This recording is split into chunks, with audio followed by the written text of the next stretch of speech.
Hey everybody, it's Justin here. I've been having a lot of requests on the benders on showing some stuff that I bend with them. I bought a box of 60D bright common nails, 6-inch long. You get 55 or 60 in a box of 5-pounders. Guys, it's pretty simple.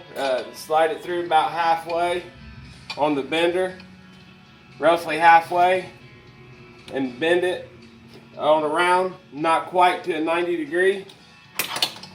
Then flip it over where your bend is on your post there, and just put a little bend into it, around 22 degrees or so, 25. Pull it out. Put the notch back in there, put a little bend into it. Then if it ain't quite straight, no big deal, just throw it back down in there, pull it around, and straighten it right out. You got a base plate rod for 1.5, number 3, whatever you want to make with it. Right here's a 1/4-inch rod.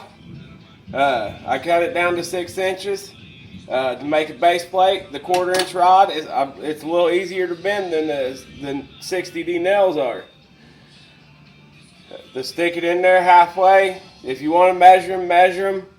Put a little bend into it. It's all how much of a loop you want for your chain to lay on the base of your trap. Like I said, if it ain't quite straight, just take and put it in there. Bend it out. It'll come right out the way you want it.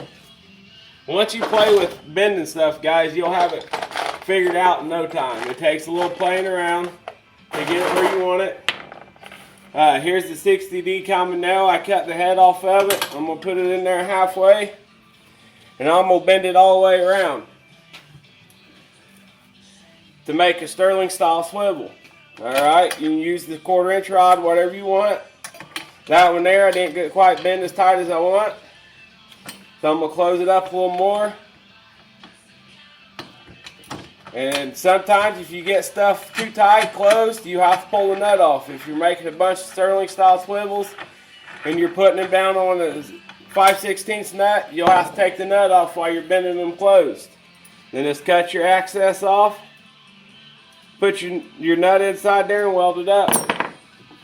I've had some people ask about 110 stands or the stabilizers and stuff for them. Just mark your rod how much ever of a bend you want. I go about 6 inches. I cut a rod 14 inches long and do a 2-inch space at the top. So I'll mark it. I just set it down in there, bend that on around to 90, flip it over, and bend the other side right on around. Then get my bolt and weld right to the top end. You got a stabilizer for a 110. If you got any questions, feel free to ask. Comment, PM me, whatever you guys want to do. Appreciate everybody that's been buying them. Just get with me if you have any questions. Thanks.